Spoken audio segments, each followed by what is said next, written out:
EKY'AMATEEKA essuula 9 olunyiriri olusooka okutuuka ku lusembayo.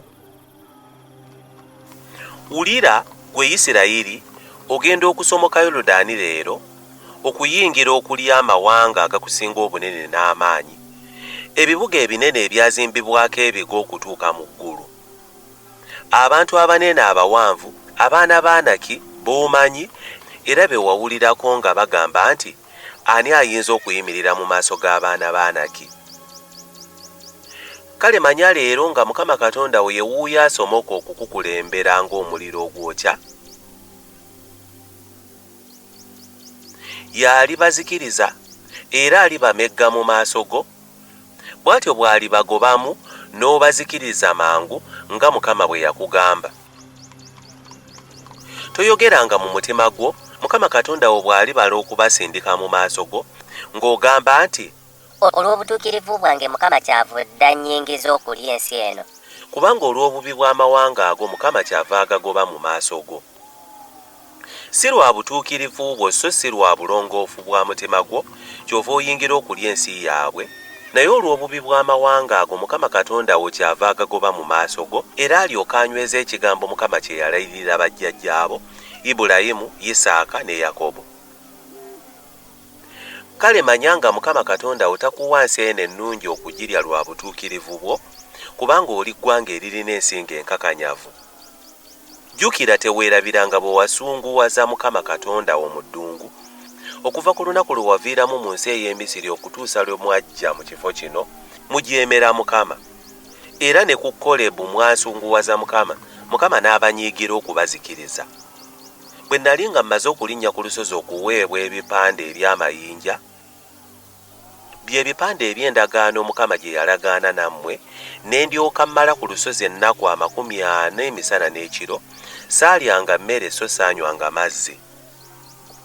Mukama n'ampa ebipande 2 eby'amayinja ebyawandiikibwako n'engalo ya Katonda, era ku byo kwawandiikibwanga ebigambo byonna bwe biri Mukama bye yayogera nammwe ku lusozi ng'ayima wakati mu muliro ku lunaku olw'okukuŋŋaanirako. Awo olwatuuka ennaku 40 bwe zaayitawo emisana n'ekiro, Mukama n'ampa ebipande 2 eby'amayinja, by'ebipande eby'endagaano. Mukama n'aŋŋamba nti, golokoka ove wano serengete mangu, kubanga abantu bo be wajja mu Misiri beeyonoonye, bakyamye mangu okuva mu kkubo lye nabalagira, beekoledde ekifaananyi ekisaanuuse. Era Mukama ne yeeyongera n'aŋŋamba nti, ndabye eggwanga lino, era laba ly'eggwanga eririna ensingo enkakanyavu. Ndeka mbazikirize, nsangule erinnya lyabwe wansi w'eggulu, era ndifuula ggwe eggwanga eribasinga amaanyi n'obukulu. Awo ne nkyuka ne nva ku lusozi, era olusozi nga lwaka omuliro, n'ebipande eby'endagaano byombi nga biri mu mikono gyange gyombi.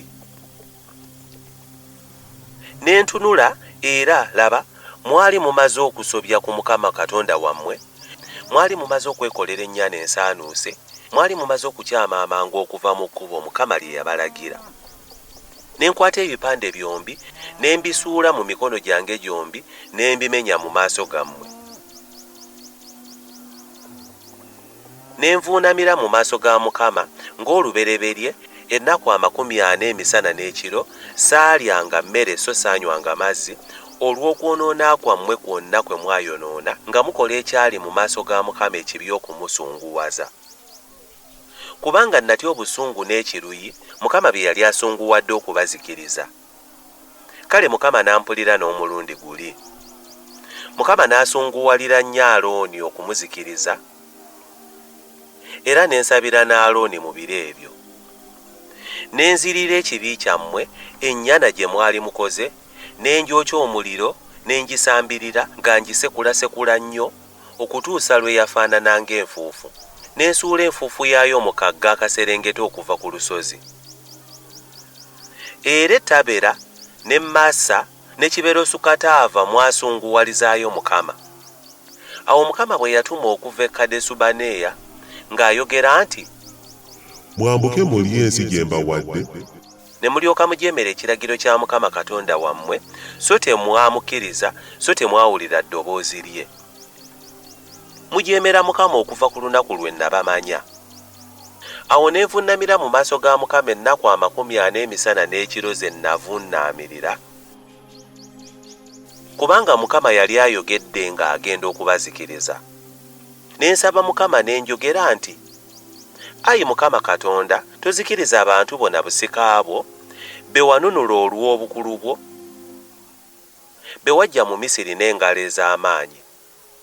Jjukira abaddu bo Ibulayimu, Isaaka ne Yakobo. Tutunuulira bukakanyavu bw'abantu bano newankubadde obubi bwabwe newankubadde okwonoona kwabwe, ensi gye watujjamu olema okwogera nti, kubanga Mukama teyayinza kubaleeta mu nsi gye yabasuubiza, era kubanga yabakyawa kyeyava abafulumya mu ddungu okubatta.